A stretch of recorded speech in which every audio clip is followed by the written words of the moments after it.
Well, hi there. It's Jonathan Foust, and this is my webcast, and I am so glad you're here.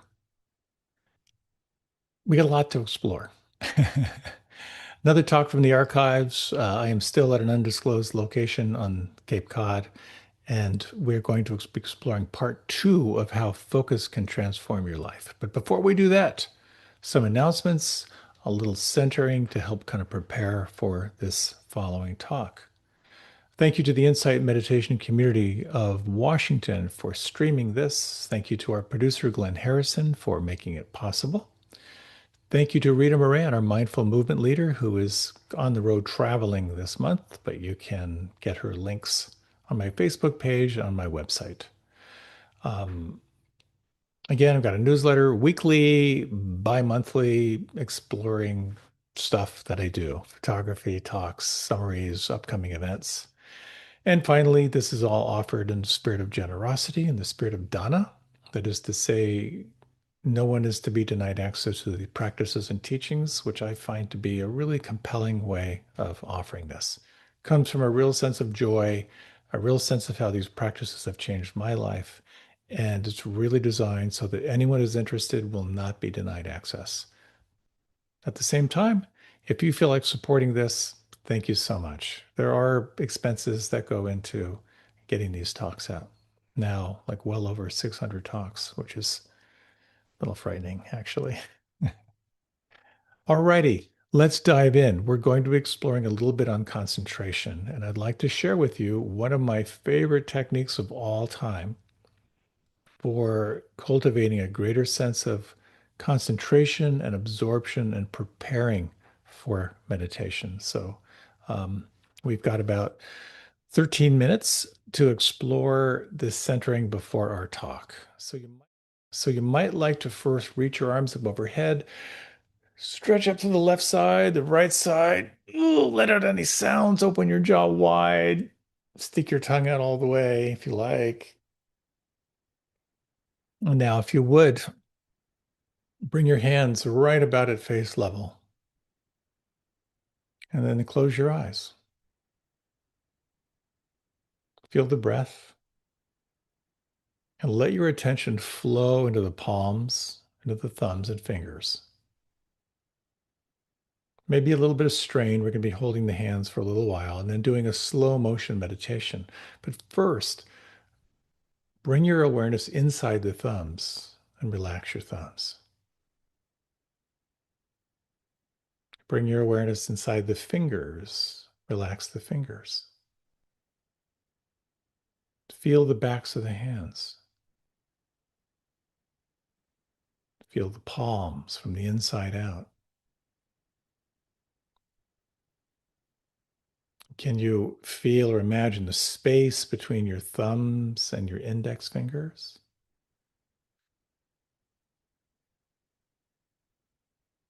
Can you imagine the space between each of your fingers?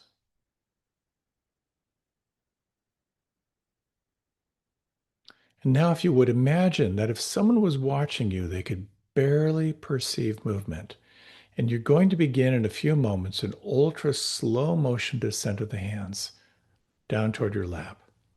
Again, imagine that if someone was watching you, they could barely perceive movement and feel the micro movements of the hands as they flow through space.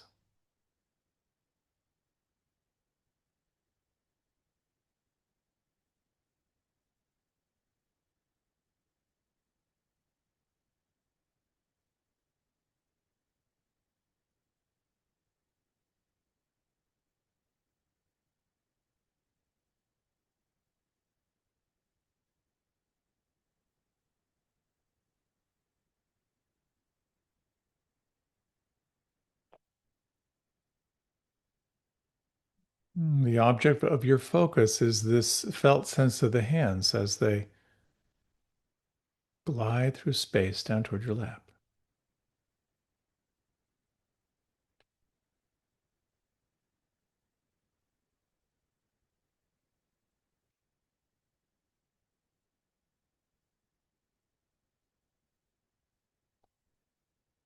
Wherever you find your hands, whether they're at rest, or maybe if they're still in transit, sense if you can keep your attention in this feeling tone or the felt sense in the palms and fingers and thumbs and the backs of the hands.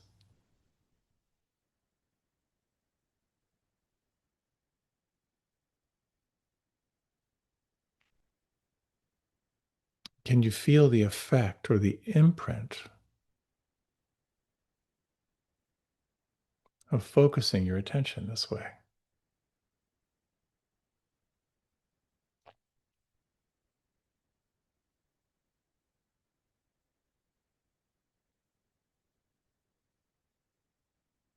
Let's continue this deepening into the sense of the here and now.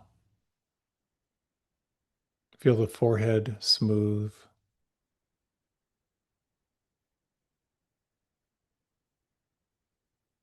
Soften the muscles around the eyes.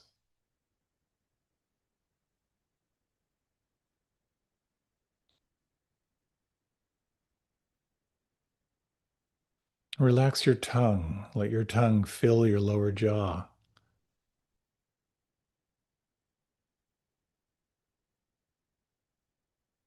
And feel from the inside out the muscles of the face, the muscles of the jaw. What could relax or soften or let go? Tracking any felt shift of deepening relaxation.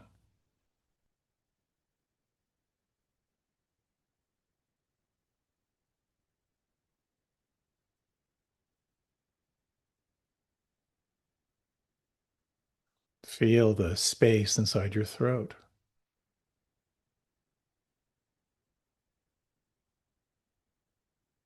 And sensing from the inside out as you feel the weight, the volume, the length of your arms, down through the elbows,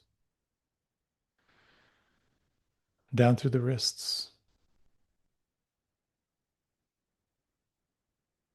and sensing again down into the hands, palms, backs of the hands, fingers and thumbs, sensing any pulse or tingling, vibration, subtle energy here.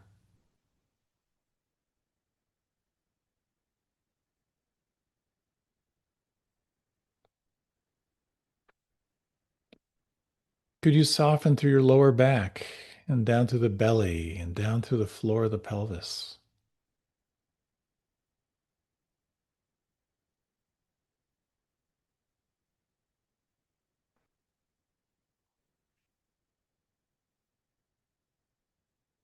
And can you sense from the inside out, down from the hip joints, down through the knees,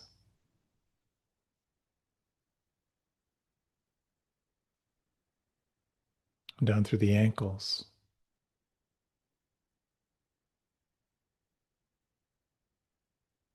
the tops of the feet and the toes,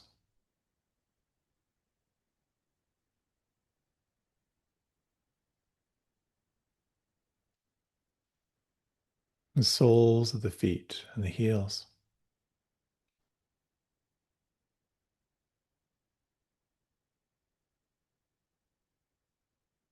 and from the crown of the head down to the soles of the feet?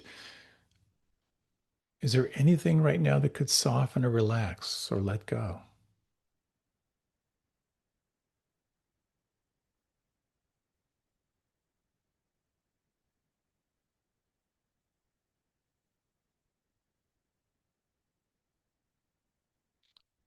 You may notice how the more you relax, the more you feel, the more relaxation opens you into this awareness of aliveness, noticing where you feel pulse or tingling or vibration or movement.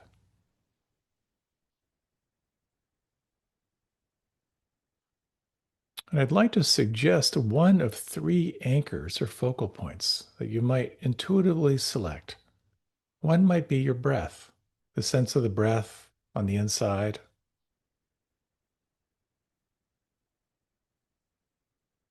Another alternative might be noticing the sound vibrations.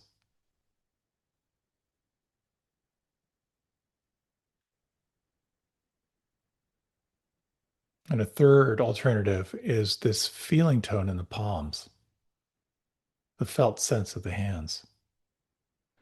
And for this next about 4 minutes, select one of these anchors, breath or sound or the felt sense of the hands, and sense what it's like to sustain your attention here. When the mind naturally wanders away, gently escort your attention back to the breath, to sound vibration, or to the felt sense in the palms.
An important part of this practice is to notice when your mind has wandered.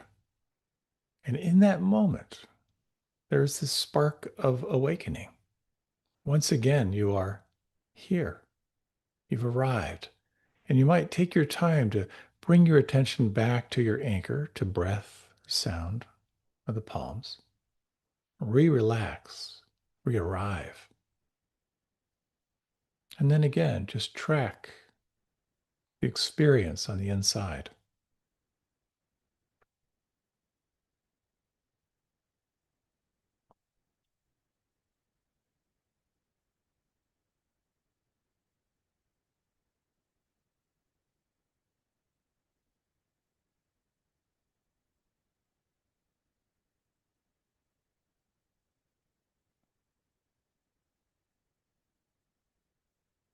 You might explore now in this remaining minute or so to shift from your practice of doing to a practice of being. Is it possible to let all technique fall away and simply to relax in presence? Nothing to do, nowhere to go. What happens when you allow yourself just simply to rest in the here and now? What do you feel? What do you notice?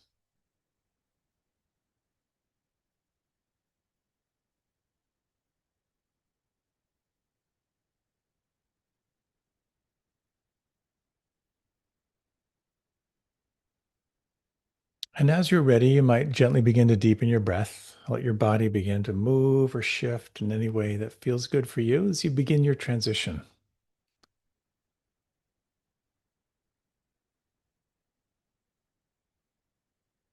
Welcome back. Some of the most successful people on the planet are incredibly focused. They stay focused on what's most important and they get things done. That being said, some of the most miserable people on the planet are incredibly focused. So, focus or concentration is an incredible tool, but not necessarily a tool that leads to happiness. We're going to talk about that a little bit. Some of the strategies for using focus, in particular, focusing on the interior, interoperception, and focusing on your outer world, exteroperception. So, I think you'll find the following talk helpful because it's about bringing attention to what's happening inside, how you're responding to life, but also holding attention on the outside.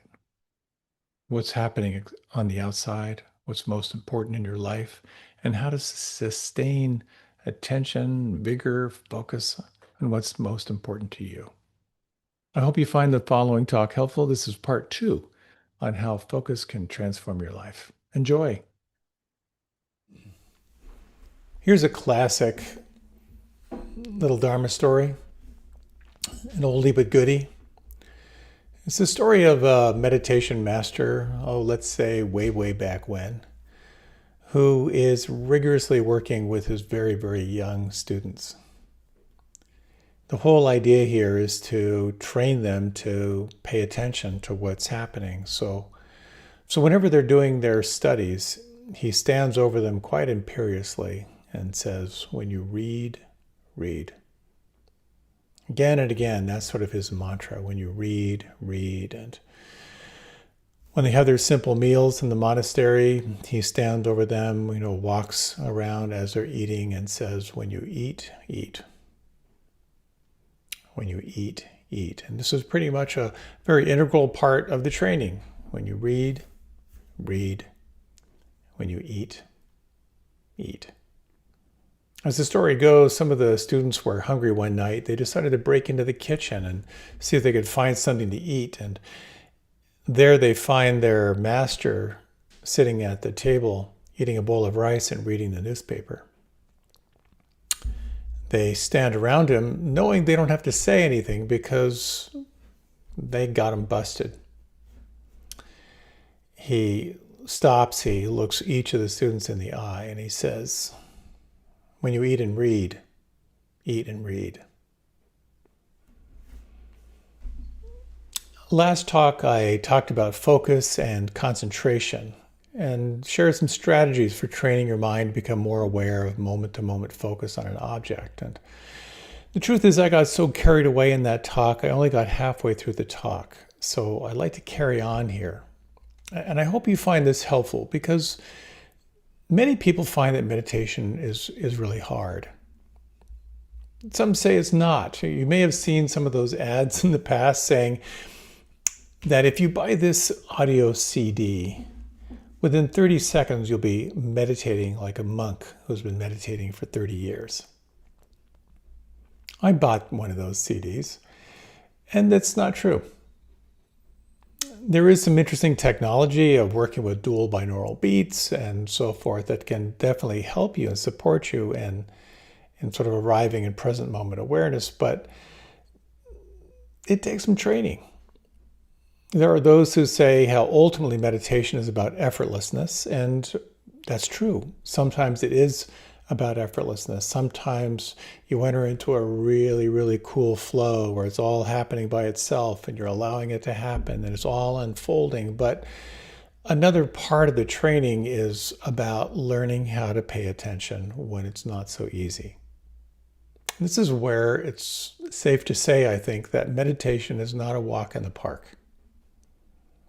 Number one, undigested material comes up. As you're cultivating moment-to-moment awareness, all the unhealed, unfelt, unseen parts within, they just come up to the surface as part of the natural kind of purgative process of meditation. But in terms of focus and concentration, there are times when it's not easy. The mind is scattered. The mind's, you're over-emotional. You just can't pay attention. And this is where you develop willpower, where you develop resilience, where you develop kind of grit in your practice. And the upside of developing your powers of concentration can be enormously powerful. Concentration helps you to set the stage for insight, for mindfulness. It sets the stage for wisdom and compassion, and ultimately, it sets the stage for liberation or for true freedom. So I'd like to talk a little bit about, as I usually do, in 4 parts. Part 1, how a focused mind is a powerful mind. Second are some strategies for inner focus, for training attention on your inner world. In part 3, I'll talk a little bit about some of the strategies for outer focus on how to sustain attention on what's most important to you. And in part 4, how focus and concentration can truly set the stage for awakening, liberation, enlightenment, if you will. So there are some amazing stories of focus out there. people who have given their lives to particular professions where they really have to pay attention. A good friend of mine back in my ashram days decided he wanted to become a pilot. And specifically, he wanted to become a jet pilot. He didn't have any training, but he invested his time and his fortune into being a pilot of large planes. And the first job he found was being a pilot for FedEx or UPS. One of those. I think he was flying into South America, and he said that the job was hours of boredom punctuated by minutes of sheer terror. The takeoff and landings in particular. Everything has to be perfect. Everything has to be aligned. If you make one mistake, grave consequences. And every move he would make was recorded and reviewed. So he was responsible for the crew, he was responsible for the complexity of the aircraft. He had to focus and pay attention. A good friend worked as an anesthesiologist, and I just got a sense of what it's like to literally be holding someone's life in your hands, of matching the technical aspects of anesthesia with the particular condition of the patient, and then matching it perfectly. And again, the consequences of slipping up are grave, literally, potentially. When I think of someone who's a surgeon who's gone through 4 years of college, through med school, through up to 7 years of training in order to perform these incredibly complex surgeries, it really speaks to what's possible with the mind when you're concentrated. And I would imagine that in your job, in your life, there are aspects that absolutely require laser-like focus. Even driving a car or riding a bike, if you lose focus and concentration, you're in danger. So it's a worthy skill to develop. And I've noticed that it's something that you can lose if you don't cultivate it. When I was a kid, my dad used to always turn on the Today Show in the morning while we were getting breakfast. And he would say, I just want to make sure the world is still out there. And now we check to make sure the world is still out there approximately every 12 minutes. That's the average time that someone will check their phone or some device. Often, as soon as we wake up, we'll reach for our phone just to make sure the world is still out there, or just to soothe our particular anxiety. And maybe you've noticed that your attention span is not what it used to be. There's a book, it's called The Shallows, which is a study of what has happened through the impact of social media. And here's an interesting section of that book. Immersing myself in a book or a lengthy article used to be easy. My mind would get caught up in the narrative or the turns of an argument, and I'd spend hours strolling through long stretches of prose. That's rarely the case anymore. Now my concentration often starts to drift after 2 or 3 pages. I get fidgety, I lose the thread, I begin looking for something else to do. I feel as if I'm always dragging my wayward brain back to the text. The deep reading that used to come naturally has now become a struggle. Can you relate? I actually found some relief in reading that, just knowing I'm not the only one. My attention span has really taken a hit. And I know that I'm not alone in this. There's an article from The Guardian that said that when you're distracted over a long period of time, your IQ will drop 10 points. And that constant interruptions can have the same effect as sleep loss. They did a study with 1,000 participants, and half of them said they always respond to email immediately, and 21% they would interrupt a meeting in order to respond to a prompt of a text or an email. So, at least in this study, people were interrupted approximately every 8 minutes. So in an 8-hour day, that's 60 interruptions. And the result of this is something called continuous partial attention. And when you are operating under continuous partial attention, there is a corresponding increase in stress hormones. There is a corresponding increase in addictive behavior. And we're all caught in this myth of multitasking, this illusion that we can do multiple things at the same time and be effective. And that is pretty much blown out of the water.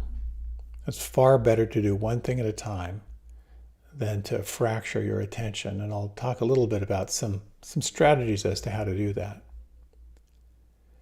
So if you're suffering from poor concentration, it might have physical roots. There could be something having to do with ADHD.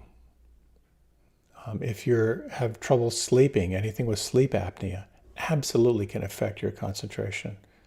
There's depression or thyroid issues or a flu or some infection. It's going to affect your capacity to hold attention on one thing. It may have a mental or emotional component as well. You may be undergoing a lot of stress, or if you're deeply fatigued, if there's any trauma kind of operating under the surface, or maybe just habits of how you pay attention. All of that is going to affect your capacity to concentrate in meditation and in the rest of your life. Our culture is definitely gotten more and more distracted. If you've seen the movie The Social Dilemma, it goes into this in detail, this science of how your attention is manipulated. How you are manipulated to pull your attention away from what you're doing to get your eyeballs and focus on something else.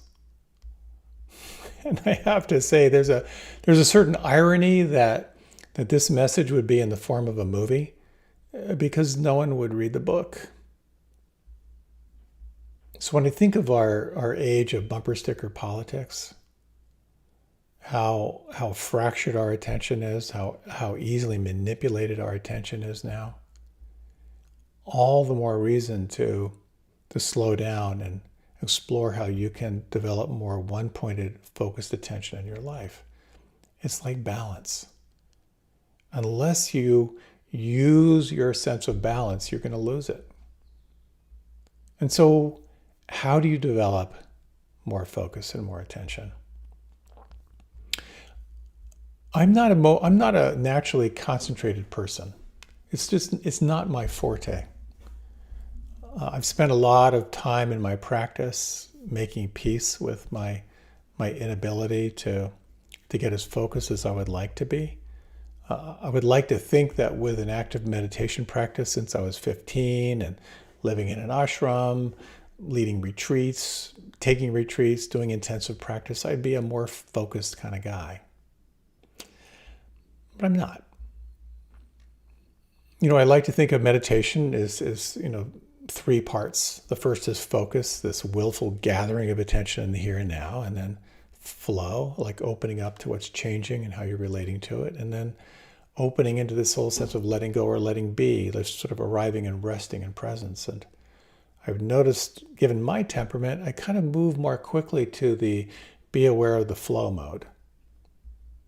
But I've also noticed that when I take the time to cultivate more one-pointed attention in my practice and in my life, it's always beneficial, always beneficial. And I've noticed that what supports me in getting more concentrated is removing distractions. When I'm on a retreat where my phone is tucked away, it's a lot easier. But nonetheless, sometimes in my regular everyday practice, sometimes I do drop in. Sometimes I do get absorbed in that moment-to-moment awareness of what's happening. Sometimes I drop in deeper and deeper to the sense of the here and now. Sometimes I feel time slow down, and sometimes I really get that there's nothing outside of of this moment. There's nothing outside of here and now. And usually when I kind of get into that beautiful zone, it's usually not just focused attention that gets me there, but the conditions that support focus and support concentration. And I've come to recognize for myself, as I've come to recognize my own makeup, my own tendencies, that setting the stage is particularly helpful for me. Setting the foundation. And the foundation for me is around releasing deep-seated tension, conscious relaxation, and then some strategies for continuing to point the attention inward. So usually for me, that's around movement, relaxation, and then reminders. So let me share a little practice with you. If you're up for it, we'll take a couple minutes, and you can try this on for yourself.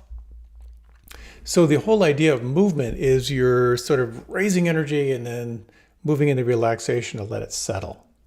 So if you've meditated with me at all, you've done this. So if you like, you can take your hands and just begin shaking out your hands. This is optional. You don't have to do this. And if you have your eyes closed, no one can see you. But also, if you're listening to this on headphones and there's anyone else in the room, this will be very entertaining for them to watch. So you can begin to deepen your breath, let the shaking get a little more vigorous. Full, long, deep breath, and then reach your arms up overhead. Stretch your arms up and just hold them there. And as you hold your arms up overhead, you're going to feel sensations beginning to build. It may feel unpleasant. It may feel tingling. You may feel pulse.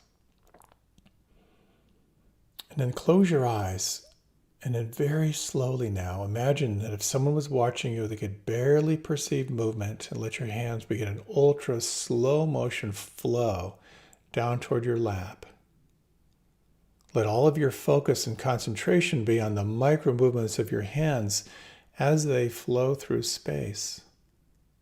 And notice the effect on the mind.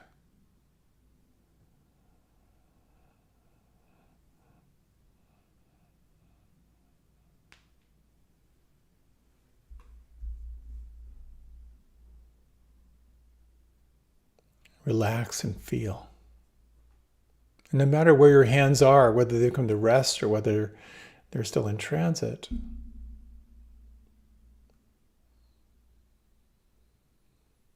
notice the feeling inside.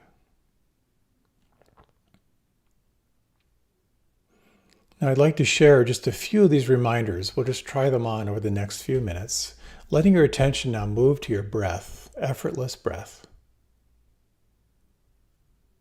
And you might, on the in-breath, on the next in-breath, just count 1. On the next in-breath, counting 2. And continuing to count to 5. Just do a few rounds, each in-breath counting to 5.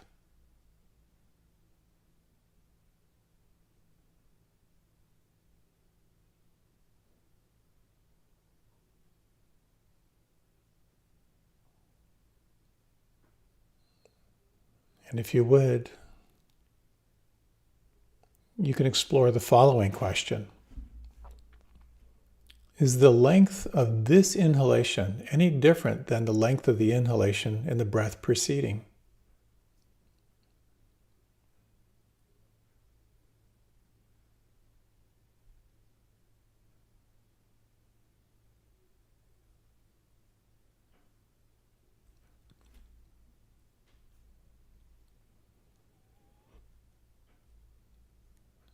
Exploring the next question.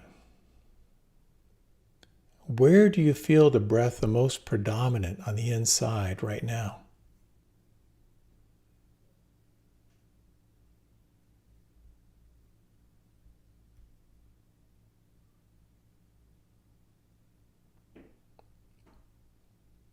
If your mind has wandered, is it possible to celebrate the awakening and guide your attention back to your breath, continuing for the next, say, 30 seconds?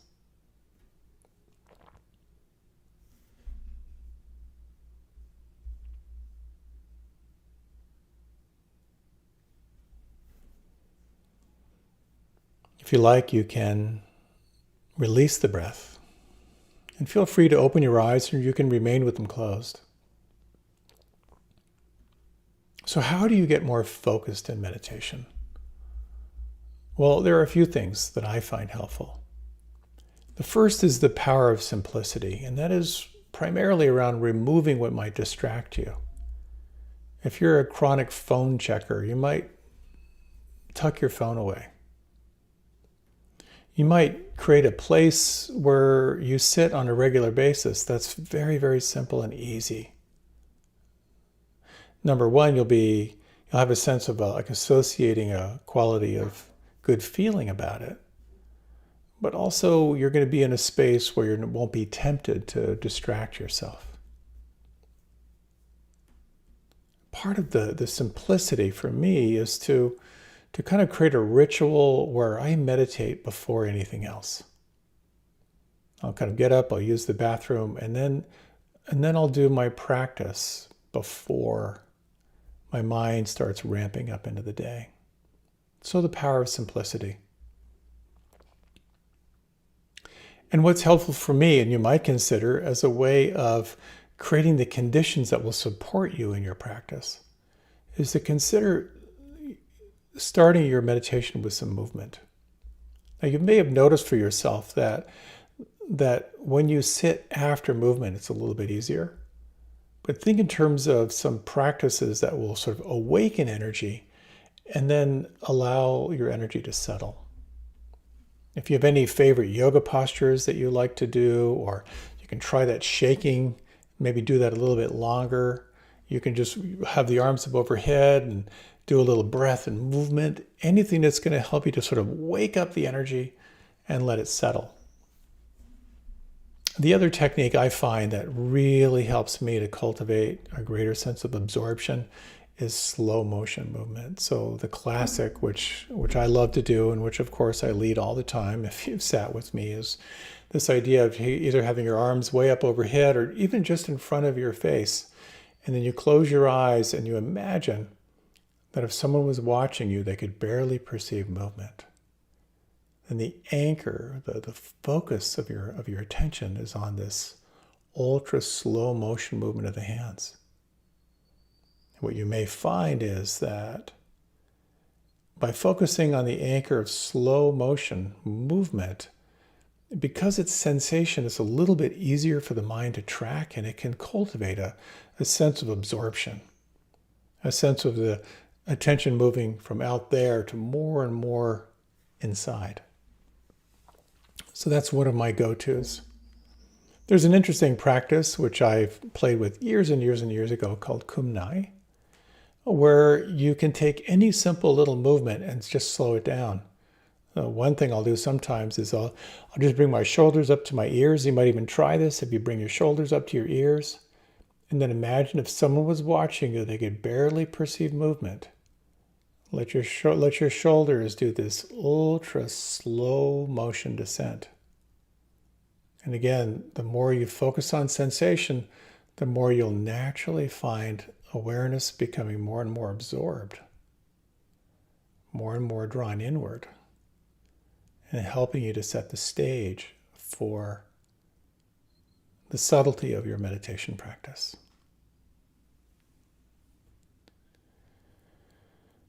Conscious relaxation, also very, very helpful. And again, in many ways I'm stating the obvious, but a couple key areas to relax, I find, if you relax your tongue, let your tongue fill your lower jaw, there's a whole gangly of muscles that start to soften and relax, relaxing the root of your tongue down into your throat, to feel your palms from the inside, to feel the soles and the heels from the inside. Again, you're setting the stage for concentration. The 3 pointers for the breath that I find helpful is at times to count the breath from 1 to 5. It's just a nice way to start. And again, for myself personally, I don't count the breath all the way through, but I'll count the breath for a while, sometimes when I feel like I need it. When you count the breath, you'll notice that the mind wanders and you have to come back and it'll train your attention to be here. One of the techniques that I really like is to ask myself, is this next in-breath shorter or longer than the in-breath preceding? And again, just by tracking that question, it'll absorb your attention more inwardly. I've also played on long retreats. Is the next in-breath shorter or longer than the in-breath preceding the last in-breath? That gets a little complex, but it'll absorb your attention because you're paying attention on purpose. So the first question, counting breath. The second, in-breath compared to the in-breath preceding. And the third is, where exactly do I feel this breath on the inside? And finally, in concentration practice, there is this built-in reflex of self-judgment. And when you lose concentration, of course, the mind is going to go into comparing and judging. You can reframe that by actually making that moment of wakefulness pleasurable. To acknowledge the mind for coming back, to thank it, to bring in a little mild celebration. You are awake. And then look for the pleasure on the return. Relax your tongue, the palms of the hands, the soles of the feet, the belly, and take some time to feel that pleasure in re-arriving. It can be a really beautiful way to allow yourself to find more and more pleasure in the concentration, because concentration is actually, when you're there, a very, very pleasurable place to be. We'll talk about that a little bit more. So when the mind wanders, take your time. You don't have to rush back to your anchor. Acknowledge, feel a little bit of gratitude, appreciate the mind. Sense some of these touch points where you can soften. And then from that place, come back to your anchor. Now, when you're not doing formal sitting practice and you want to cultivate more mindful moments during the day, another option, another strategy is to consciously choose segments where you're going to be ultra focused. The easiest is in the shower. When you take a shower, how aware can you be of each body part? How aware can you be of all the senses? There's the classic washing dishes meditation. When you're doing the dishes or loading the dishwasher, how much can you make that a concentration and flow practice where you're aware of all the senses, how your body's moving, and of course the dishes get done that way. When you're listening to someone, how intimately can you really listen? When you eat. And one of the greatest techniques that I know of for cultivating the sense of here and now is to slow down. As the story goes, when you slow down, the more you slow down, the more you notice. Back in my ashram days, there was someone who was begging his parents to come and visit. He was so excited about being in the community, and they never did. We were having a retreat, a personal retreat just for the ashram residents, and we were doing walking meditation. So all of us back in those days, we wore white when we were practicing. So there were about 300 people all doing walking meditation outside wearing white, walking ultra slow, which happened to be the moment his parents chose to surprise him by visiting. And I just can't imagine what it was like for them to go see their little boy who's so excited to be living in this spiritual community and drive up and see 300 people in white walking like zombies. But slowing down can be so helpful. And to also recognize that there are times when you can focus and concentrate better than others. For me, the best times of day for concentration practice are first thing in the morning. The best conditions for me are after I exercise or do some conscious movement. So developing concentration internally absolutely can bleed into the rest of your life. The more you develop that sense of one-pointed attention, the more you'll find wherever you apply it, that sense of concentration can come through. And there's a story about Swami Vivekananda. Now, these stories about spiritual teachers, they tend to get mythologized, they tend to get amplified. There's a little bit of hero worship here, but still a good story. Once during his visit to Chicago, Swami Vivekananda was taking a stroll on the banks of a river. There he saw some young boys with an air gun trying to shoot at eggshells floating in the river. As the shells rolled up and down on the choppy water, the boys could not hit them. None of the boys hit an eggshell despite trying many times. Swami Vivekananda was watching their game with keen interest. Seeing this, the boys called out to him, "You've been watching us this whole time. Do you want to give it a try?" Swami Vivekananda smiled and said that he would like to give it a try. Taking the air gun in his hand, he aimed at the eggshells and concentrated on the target for a long time. Then he fired the gun 12 times and hit an eggshell each time. Well, the boys were awestruck seeing Swamiji's skill and asked, "Well, how could you do that? Have you had a lot of shooting practice?" And Swamiji laughed and said, "No, I've never practiced shooting." And the boys were confused. "Well, then how did you shoot so well?" Swami Vivekananda replied, "Well, let me tell you a secret. Whatever you do, concentrate all of your attention on it. Think of nothing else. If you are shooting, keep your mind only on the target, and your aim will not fail. Concentration can work wonders. Even when you're studying, think only of the lesson at hand, and you will be able to remember what you study." So, this capacity for willful concentration that you do internally can absolutely express itself fully in your life.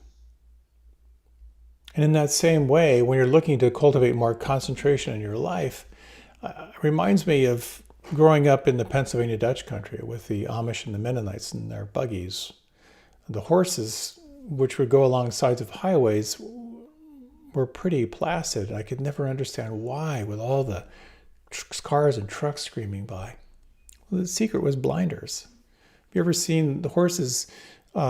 Quite often they'll wear blinders where their eyes can't wander to the left and right. It keeps your attention focused. And even if you just cup your eyes when you're reading or focusing, you'll be able to keep your attention on what's in front of you.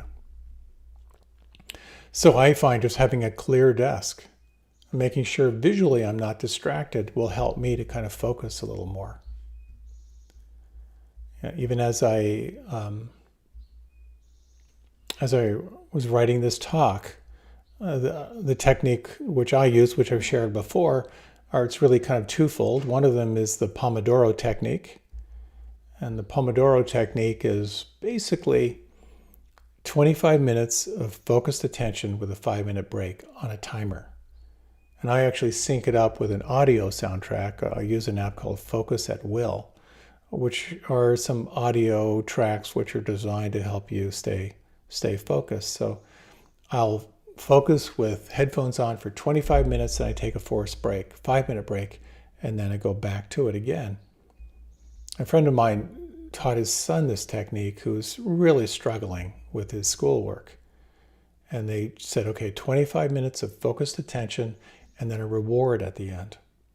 His son could not believe that he finished his assignment in 25 minutes. It would have taken him hours of struggling and being distracted.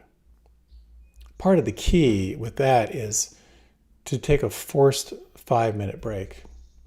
Because I find sometimes I get into a flow, I want to keep going, and I kind of burn myself out.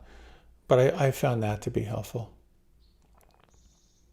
It's also helpful to again, just as there are times when you're more naturally concentrated, to time that with your most important work. To identify your peak productivity hours has been very, very helpful for me. And for me, it's the morning. When I can focus and concentrate in the morning, I get a lot more done. There's a lot more if you want to learn more about developing more concentration and focus. A lot of studies here. Sleep, exercise, being in nature, meditation, taking forced breaks, music, looking at your diet, looking at the skillful use of caffeine, all really, really important elements that go into it. And they're really powerful elements. They're kind of the baseline of what's going to help you focus in your life. I found paying attention to sleep and diet and wise use of caffeine to be very, very helpful as I've explored developing more of a concentrated mind in my life. But there's one more little technique I'd like to share. And this is what's called the 5 more rule. Now, whatever you're doing when you're concentrating on something, can you do 5 more minutes focused? And it's a fascinating practice. And I've only been doing this for a little while. As part of it is my research into focus and concentration. But when I'm really working on something and I kind of feel like I'm done, can I do 5 more minutes but narrow my focus? I feel like it's a little bit of a workout, that I'm getting a little more skillful here. So focus and concentration have huge benefits. But it's really important here to point out that a concentrated mind is very, very helpful, but it's not the end point in spiritual practice. It's a very powerful tool. A concentrated mind is a powerful mind. But it's something that you can draw on that's going to support you and help to set the stage for the rest of your practice. And I'd like to share with you a story that really inspired me in terms of cultivating a concentrated mind. And it's a story about a very, very sick monk. And this monk was basically, I don't know what the monk was dying of, but basically his body was falling apart. And it was a really, really, from what I understand from the story, a very hard thing to observe.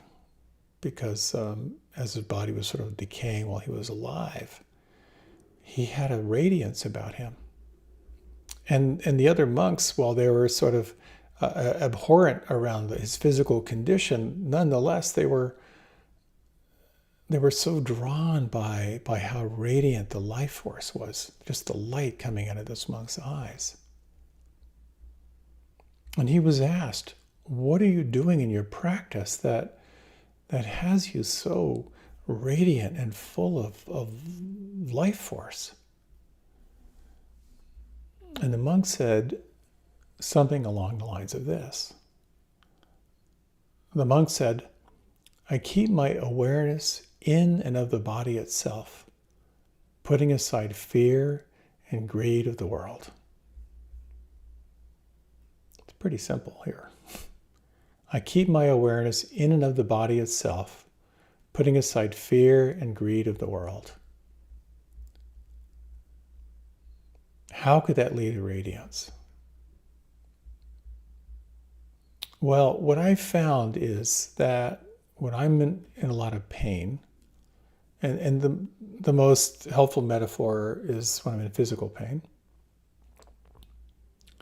if I can actually allow myself to experience what it's like to keep my awareness in the body in and of itself, putting aside fear and greed for the world, there are these momentary glimpses into being okay. If I can be with physical pain without the mind coming in with a judgment as to good or bad, that's a moment of really very, very powerful clarity. So Can you sense the possibility here? A steadiness of mind that can be present regardless of the fluctuations of the mind. So when I have a migraine, which unfortunately is more than I would like, most of the time I'm miserable, but sometimes I can feel that possibility. Being deeply, deeply present, without a label of good or bad, without a label of pleasant or unpleasant. That power of concentration opens up this sort of present moment with a tremendous amount of actual joy to it. And this becomes such an interesting part around concentration practice, is that when you have this capacity to drill deeply into the here and now,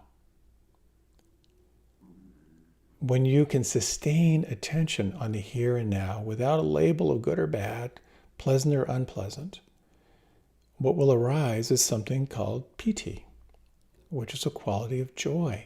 It can feel like an upwelling of pleasantness. So even in the midst of what my mind would call pain, and again, it's only for me glimpses. Sometimes the glimpses are strung together into a period of time. There's just this sense of aliveness. So I'm hoping you get a sense here of how a concentrated mind calls you into presence, and how it begins to set the stage for accessing a quality of pleasantness, a quality of joy that's possible, that's outside of external conditions. And it can begin to be a very powerful tool as you establish awareness in the here and now, as you have like fixated awareness. Then you become aware of what's changing. And the analogy is, imagine you're focusing on a church steeple. All of your attention is on the church steeple. When the mind wanders, you come back to the church steeple. It's hard to say that word over and over and over again. But once you get fixated on the church steeple, there'll be this sort of organic shifting of your attention to become aware of the background. And when you sense the background, you notice, oh my God, there's clouds moving. There's a weather system happening in the background. It's concentration that will begin to reveal your relationship to flow. It'll begin to reveal your relationship to what's changing, where you can begin to see your attitude toward what's changing. That's what's possible in the practice. So there's an element of concentration that's very much laser pointed, but there's another quality that is about softening concentration. I'm going to end here with a little quote from Zhuangzi. And again, a lot of the references here will use the male pronoun. I'll stick with the male pronoun. Think of this in terms of meditation or anything you want in your life. It's not about working harder, but rather about stepping back and gentle focus. Stop trying so hard and instead allow things to happen to you. When an archer is shooting for nothing, he's got all the skill. If he shoots for a brass buckle, he's already nervous. If he shoots for a prize of gold, he goes blind or sees two targets. He's out of his mind. His skill has not changed, but the prize divides him. He cares. He thinks more of winning than shooting, and the need to win drains him of his power. So can you sense this possibility of being deeply concentrated and at the same time being free of desire? This is what starts to open up the mystery, not only in your practice, but in your life. I hope you found this helpful. Best wishes to you in your practice, and I look forward to sharing more with you down the road.